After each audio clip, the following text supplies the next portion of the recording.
Welcome. I'm Daniel Posney. This is Shifting Perspectives. And this is just a real short 10-minute little episode that kind of puts a different perspective on different topics. And today's topic is about attracting your soulmate.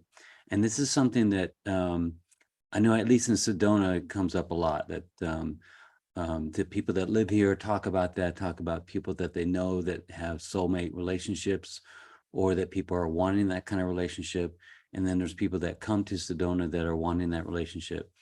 Um, there's a lot of talk about what that means and what that's supposed to look like. And I wanted to look up what the original piece of that, what it was supposed to mean. And a soulmate is supposed to be where someone really gets along with that person, and their same beliefs and values, and the way they kind of look at the world is very similar. And it's a very agreeable or a conducive relationship, it sounds like. But in the kind of the spiritual world, it's been made into be a lot more than that. And that's cool, because it can be a lot more than that. And I know that for myself, I've been experiencing this soulmate relationship, and I want to share with you how above and beyond what like the dictionary might, say about a soulmate relationship. So first, I want to kind of share with you about what the different types of soulmate relationships could be, because when we talk about soulmate relationship, our mind automatically goes to a love relationship, and that's not necessarily true. And it can be somebody that you just have a friendship with. And I know that I have several guy friends that I love, and they love me, and we spur each other on, and we have no judgment about each other. We come from different backgrounds, different races, and we just have this real strong connection. And it's just something that doesn't take a lot of effort. And we just inspire each other in this way. And it's more than a regular friendship. And I would say that, even I'm thinking about Anthony, my friend. It's just one of men friends that I have. And, we don't meet all the time, but when we do, it's very special. And we come from completely different backgrounds. And he's an African-American man. I'm a white guy. And he comes from Mississippi. I come from California. And yet I feel so comfortable around him. And he just stirs me. So I have several friends like that. Some are men and some are women, but they're not the love or intimate relationship connection isn't there, and it's not supposed to be. And I remember I had this one relationship that was really powerful, like a soulmate, kind of twin flame, even kind of thing.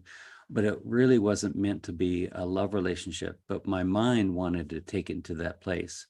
And that's kind of a very intense, dramatic kind of place to be. So just as a little note that there are several different types. One is romantic. The other one is a lifelong soulmate. Some are not lifelong soulmates. So you may have a soulmate where you're having a relationship and everything's great, and you're stirring things up, and you're growing and you're evolving. And then there's a time frame to that. And we have it again in our romantic minds that it's going to be a lifelong thing. And we think that we want a lifelong thing, but it may be that it's not in our best interest. So the best thing that I found to do is to keep the feeling of a lifelong relationship as long as it makes sense, and don't press it into something that it's not meant to be. I know that's a hard thing to hear, that it's maybe not supposed to be lifelong. Mine, I intend to be a lifelong relationship. Don't get me wrong. But if things change in your life, you have full permission to change it out of that lifelong commitment into something that feels better. So I just want to kind of put that out there. I know that's going to stir some people a little bit. The other one is a teacher soulmate, that someone might be a soulmate in your life as a teacher. And I've got, one or two of those too, that they're really powerful teachers in my life. And it feels like there's this deep, soulful connection with them. Past life soulmates, those are people that you've got some connection beyond this world that you can't quite nail down, but you start kind of investigating or discovering all these, inner workings of your connection, and it just goes beyond this world. Like with Valerie and I, those connections are definitely past life, and it's also connections with this life. And that when we talk about our life and our history and our childhood, our lives have been kind of going back and forth and just missing each other, sort of thing. So we've kind of done the same things in life and experienced the same things in life, like, rare occurrences of things. And here she is. So it's a wild thing to think that we have such a connection. But there's also something about that I want to say about my past relationships. I couldn't have got to the place that I am without those relationships. Yes, this relationship is like a culmination of all my relationships, but it's all those other relationships that taught me and to bring me to where I am now. There was some serious work that needed to be done with me, and it was those relationships that were partly for that there was some experience I needed to have, some teaching that I needed to discover, some pulling out a different version of me that I'd be more compatible to be in a relationship with Valerie. Because before, 5-10 years ago, I would have blown it up. It just, we're soulmates, but you haven't got your shit together yet. So there was some work that I needed to do on that. And I look back at my relationships now, and I'm so blessed and grateful to have every single one that I've had. They've all been meeting me where I can be met. And maybe it was that last one that I had before Valerie that did the most work, that allowed me to come to a place to completely love myself and to be in relationship with Valerie. The other ones are karmic soulmates, that you've got some karmic things, some kind of balancing of energy to work out. Friendship soulmates that talked about soul contracts, that there's something that needs to be worked out there too. Soulmate family, that there's some blood family or soul family that you just really connect with, that they're more than just friends. They're really more like family, and you guys kind of gather together in this way that you just love hanging out with each other, not just to party, not just to do anything, but just to be around each other's presence. So I want to go over quickly, since I don't have very much time, 17 signs that you found your soulmate. You feel it on an intuitive level. It's not something that really comes from a thought so much as something that sounds good when you say it, but it's just it's an intuitive thing that you would say something like, I don't know, I just can't explain it, and I'm not lost in it and the attachment with them, but I really feel intuitively in my bones that this is a soul connection. It's that kind of thing. You feel understood. Like you don't need to explain too much with this person, that they're kind of like instantly on that same track.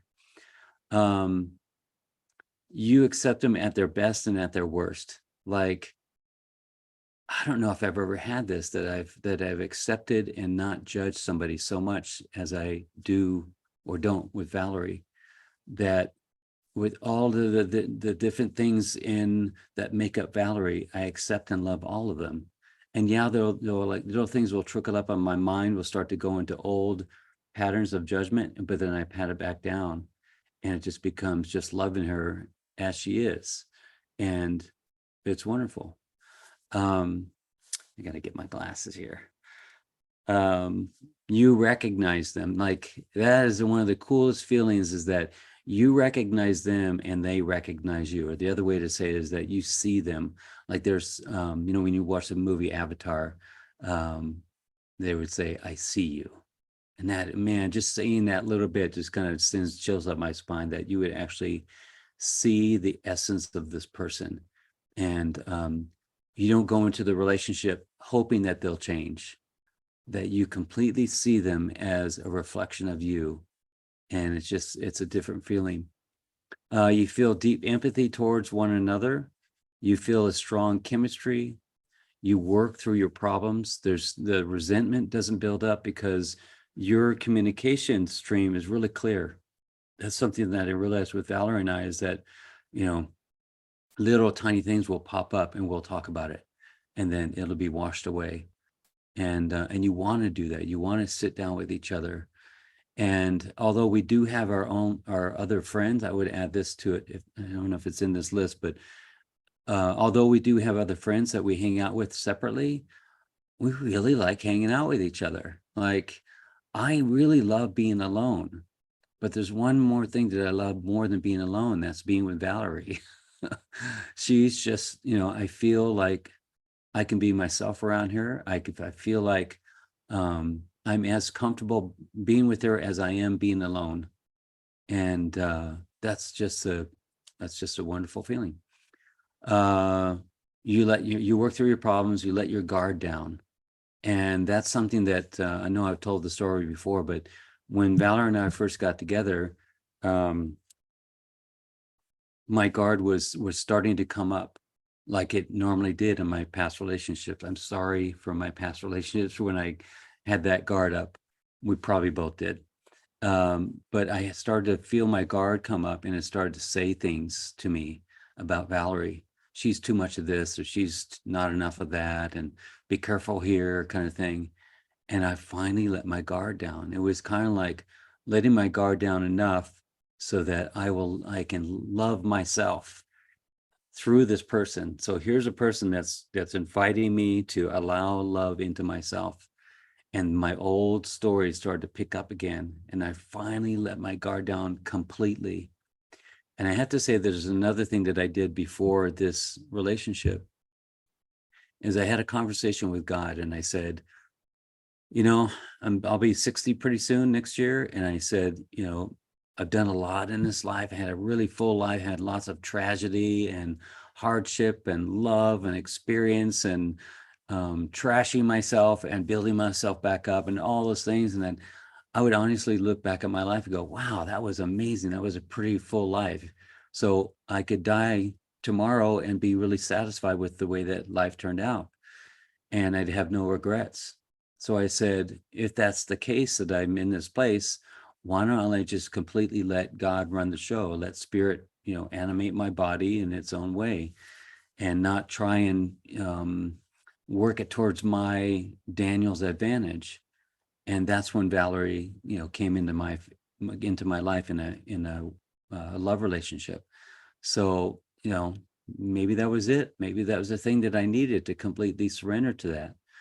Let me go over these next couple ones here. They support your growth. This person supports your growth. And what I really love about Valerie is that she edifies me so much in the world, that she talks about me to other people. And no, I don't need that for my egoic nature, but wow, she just does it. And I do the same thing for her. And I just think she's the most amazing. And I just promote her to other people, not to, sometimes I don't tell her about this, but I promote her in a way that, wow, she is so special and so amazing. And I think in the past, although my other relationships, I was with amazing people, but I didn't promote them. I didn't edify them like I could have. And that's because I was kind of protecting myself and putting myself in a certain position that held something back. And in this relationship, I don't do that. And um, it was the right relationship to be a catalyst for that.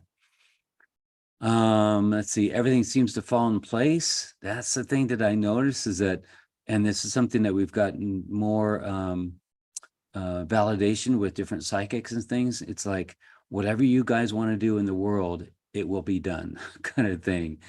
And I can't say that I felt the same way in other relationships, that we together could do something. And I know that separately we could, but I didn't get the feeling that we could do this together. Um, you don't need to speak to connect.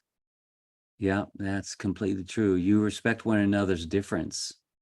Yeah, I know that Valerie is more detail oriented, and she looks into those details of things, of life and situations. And I'm kind of like Sagittarius guy, where I don't think about the details so much, but she invites me to kind of walk in more perfection. And it's the perfection comes from looking at some of those details.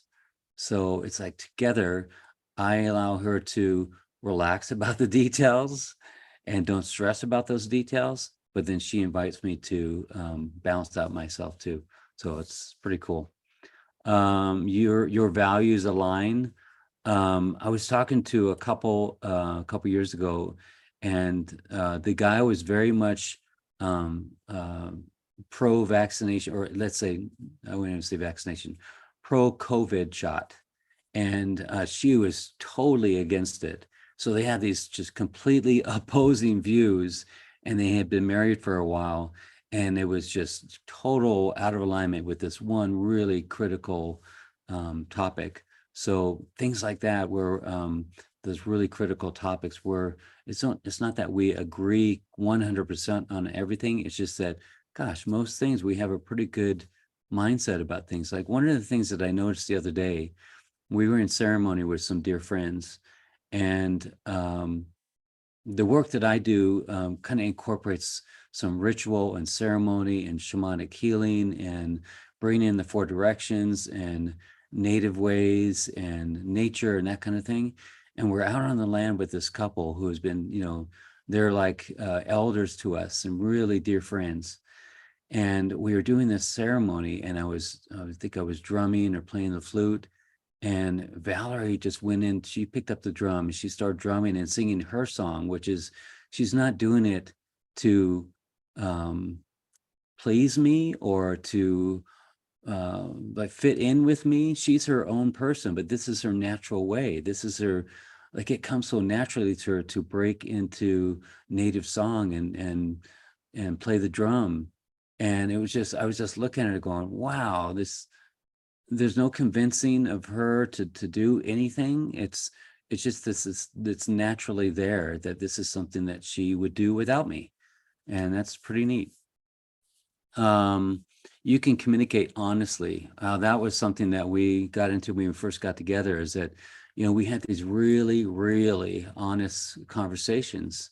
And when we start in that honesty, and we keep on becoming honest, and we keep on connecting with each other every single day, that honesty just stays there, and there's nothing that is left unsaid.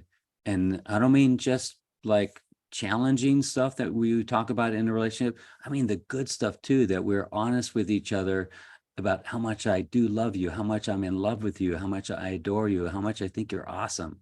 That's the honesty too, not just the stuff that this thing that you do tweaks me. So you compromise. It's like there's this great balance of wanting the best for them, that you're to see them happy and to see them taken care of and enjoy is a high priority. It's not above your priority of you also having joy and love, but you realize that you can have both. And so to compromise in a certain way allows you both to have the same joy and the happiness and the fulfillment. So it's not about just completely Valerie gets everything and I get nothing. And it's not about me getting everything and Valerie has to suffer. It's actually that there's this slight compromise that happens quite a bit, actually, that we talk about things and where we're going to eat or what we're going to do or what trip we're going to take and that kind of thing. And we talk about these things, but we talk about why we want these things, why this is a priority for us. And it's very open. You admit when you're wrong. That's a big one, is that, man, before I wouldn't admit that I was wrong. And, it just, again, it's about this holding back, that I didn't want to put myself in a position of vulnerability or insecurity. That was my thought. But now when I admit that I'm wrong, it kind of opens everything up, and you actually become more intimate. And actually it just kind of opens a door to getting more of your needs met. So when you're honest like that. So I want to cover, so we've covered about what soulmate connection is, or what it's perceived to be. The work that I do with people about attracting their soulmate has these three elements to it. So one is finding out what their idea of a soulmate is, because if it's something like this knight in shining armor riding in on a white horse and does everything to them and makes love to them every night in the greatest way of the world, it's like, kind of need to come back to a reality of what that's supposed to mean, that is closer to a reality. And the next thing that we need to look at is, what are the things that you might have in resistance to being loved, being taken care of, being nurtured? Are you kind of living a life that kind of doesn't really support that consciousness? And then the next part of this second step is, the guy or the girl that you're looking for is usually up here. It's usually up in a higher consciousness of what you've been expecting. So maybe you've had relationships where the guy or the woman hasn't been really meeting your needs, and you're like, man, I really need a soulmate. These are the things that I want, and I want us to really connect, and that's awesome. But if you say that I really want a strong communication connection, then you have to ask yourself, do I have a strong communication connection with myself? If you say, I want quality of life and I want to be really honored and respected, do you ultimately honor and respect yourself? So the question comes out of this, do you love yourself in all ways more than anything or anyone? And if you don't, that's perfectly normal.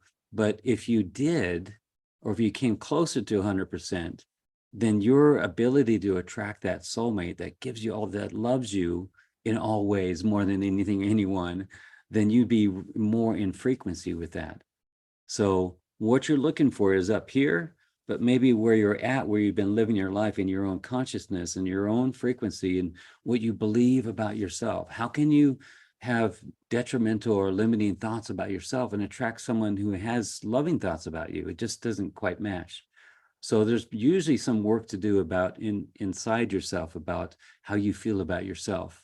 So sometimes that idea of the soulmate is, I want someone that loves me more than myself. That's a nice thought, but in reality, it's if you think of it more like a frequency and an energy, that like frequencies attract each other.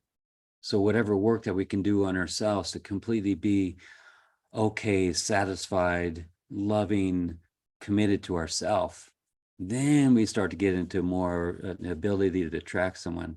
Now, don't get me wrong, I know that the world, the universe works in mysterious ways, and you could do no work and then you attract a soulmate. That is possible. But I'm talking to the people that want to kind of manifest something quicker in their life. And that just means that you're going to need to look at your shadows and look at there's stuff inside of you that might be secretly, subconsciously in resistance to having this. So it might be that you say you want a soulmate, you want this beautiful relationship, but inside you're not really feeling worthy of that relationship. So after we kind of find out, and it's really becomes like a fun discovery. Wow, isn't that amazing? You had this belief about yourself, or maybe you've got this connection, this negative connection with your father, and so the type of man that you're attracting reminds you of this. It's that kind of thing where you just discover these hidden little secrets, and it's not a completely breaking you down thing. It's just like a light bulb goes off, and you go, ah. And there's a little bit of more freedom and empowerment that happens, that you go, oh, wow, I had a blind spot. And then you're closer to that. So the last step of it is, what is it that you want to feel in this soulmate relationship? So a lot of us, we talk about what it looks like, what the details are, but the world, the universe is about feeling. It's about the energy and the energy of emotions and of feeling. So if you're talking about the details of things and you're describing these things, it's not really as powerful as you saying how you want to feel, because ultimately you don't want the Ferrari, you don't want the nice house, you don't want the soulmate relationship. You want the feeling of the Ferrari, of the nice house, of the soulmate relationship, right? You really want how it feels to be in a soulmate relationship. So talk about that. So go into, what I want to feel is that I'm safe. I want to feel that I can trust. I want to feel that I have a connection, a deep, soulful connection. But you know what my next question is going to be? Do you cause yourself to feel safe? Do you trust yourself and your intuition and your inner knowing? Do you have a deep soulful connection with yourself? So these are just insights of just kind of really just, it becomes like a clear channel into what you're really wanting to manifest in your life. But I'm sure you can see that if you don't feel safe with yourself, if you don't trust yourself or other people, if you don't have a deep, soulful connection with yourself, how can you attract that and be able to keep that going with another person? So it's kind of like when I talk about this, it's like, oh man, there's work for me to do. Yes, there's great work for you to do. And like you're in charge, you're the captain of this. It's not just left to chance. You're actually going to be able to do things that will bring you closer to something that is more in alignment with how you want to feel. So I hope that helps you. So remember this, the tips on what a soulmate connection means or what it's supposed to mean. Look into your life and how you honestly looking at your past relationships and what you needed in your childhood that you didn't get. Looking at those little things are just little blossoms that kind of pop up and like everything starts to open up. And then you get into the feeling state of what you want to feel in that soulmate relationship. So remember, we kind of talk about soulmate relationships in these kind of glowing terms. And, it's great. This person has this relationship and they're such soulmates. Well, you have that too, but there's work that these people do. They work on themselves and they kind of open this up and they kind of peel away the layers that are usually in the way of that kind of relationship. I think that's about all I got. I hope this helps. Have a most wonderful day. I know this was kind of crammed into a short time. Where we at? We're at about half an hour here. I hope you have a most wonderful day. I love you, bless you, and hope to see you next time.